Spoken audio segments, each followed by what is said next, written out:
Hey everyone, welcome to today's edition of One Single Story. Today I'm joined by Pastor Zack Unkenholz and Pastor Jay Rivenbark, and this week we're in the book of Job, looking at the theme of Job, which is blessings through sufferings. And today we're going to look at Job chapter 7. So once you get past him losing everything and the accusations from Satan, Job begins to talk to God. He begins to talk to his friends. His friends make some accusations against him. He defends himself.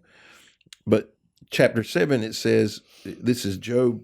He says, "Is not all human life a struggle? Our lives are like that of a hired hand, like a worker who longs for the shade, like a servant waiting to be paid. I too have been assigned months of futility, long and weary nights of misery, lying in bed. I think, when will it be morning? But the night drags on, and I toss till dawn. My body is covered with maggots and scabs. My skin breaks open, oozing with pus.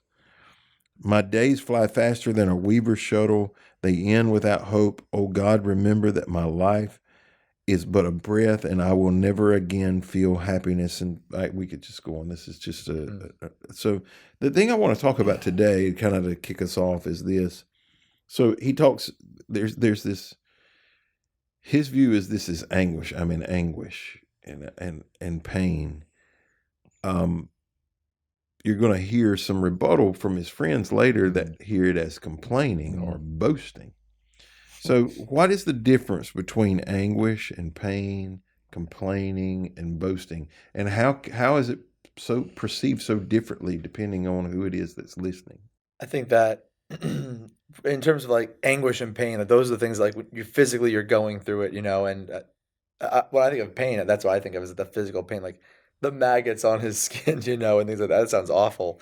And the anguish, I think, is like the loss of. I mean, anguish is like this dread that you're just filled with, and it doesn't necessarily have to be physical pain that you feel in order to feel anguish. You can feel anguish over a lot of things, a lost loved one or a change in life, and you experience this great anguish. And complaining, I think, is for a lot of people, it's the natural reaction to those things. Um, but I think that you can't always control the amount of pain you experience. Anguish, you can work through that. Complaining is something that you have a choice in that in how you do that and who you do that to. There's a choice there. And I think sometimes we have to be careful about that and even how much we complain too. Because it can be good to get things off our chest, but not when we're putting it on someone else's chest. I think we've got to be balanced with that. We've got to be careful about that. I see anguish more as a mental state of struggle that a person goes through that is most often, I would say, brought on by some type of pain. That could be physical pain, it could be relational pain, it could be financial pain, and the list could be long. The complaining I see as it can apply to a lot of areas, but I see complaining as about things that you either could change or could be better that you have some responsibility in, but you choose not to. We see a lot about complaining in Scripture, and it most often had to do with issues. It was a lack of gratitude. Many of the situations that the people were complaining about in Scripture could have changed or improved the circumstance and or their perception. And so I think they can all overlap, but I do see them as different divisions. Yeah, I anguish is extreme. The definition probably would be extreme pain, mentally or physically. I think Deep of the soul. Yeah, it could be either. Complaining, like and sometimes I don't distinguish it right. I have compassion for people who are in anguish. Mm. I'm hard-hearted to complain. What about pain in the middle? Well, I think pain is relative, I think everybody's threshold is different. Mm-hmm. The things that are pains for some people are not pains for others, Mm-hmm. And I think that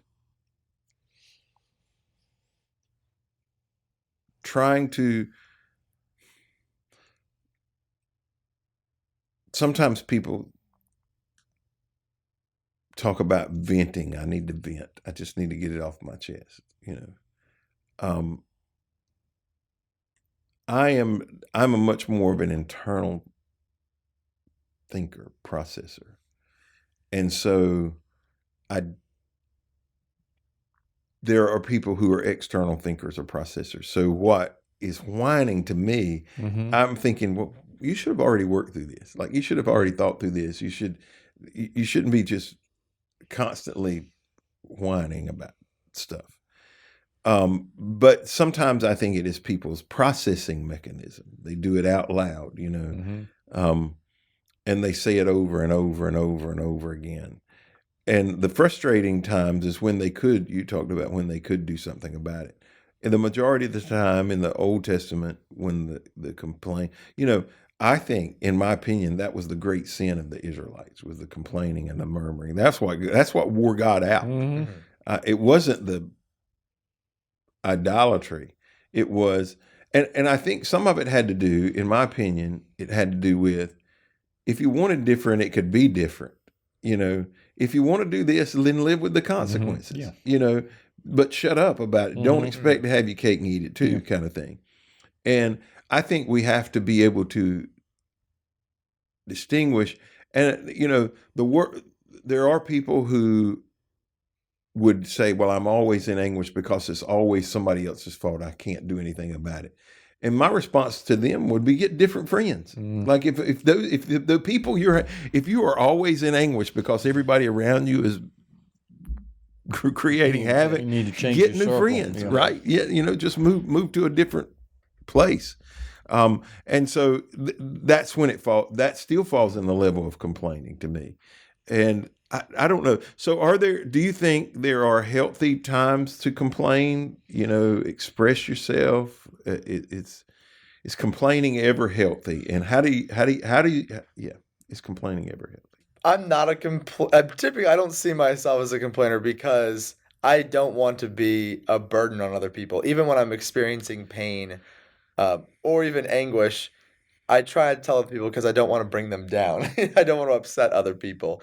And so I'm just not that kind of guy. However, I think there are people that, like, I'll use the example of my students that we have a mailbox where you can put in complaints, comments, or compliments. Always acceptable. But with and I would say maybe 75% are complaints, but it's usually because they think that something can be better. It's not just like, I don't like you, or oh, this is like, I'm tired, or something like that. It's usually about things that are like that can be fixed. And so with that, I think that can be helpful in that, like, hey, there are more comments about how we can improve things, or maybe they're looking for help in something. I think that can be healthy or okay. But when it's just complaining just for the sake of like putting others down, or just like trying to make yourself feel better, because how much does complaining really improve your life? I Mm. mean, like, how much is it going to change the situation?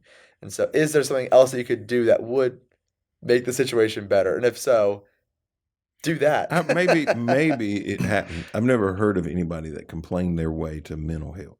No. Yeah. Yeah. No. They have complained themselves to They a have lack of to mental health. to the anguish of other people. They Yeah. have complained. Yes, yeah. Yeah.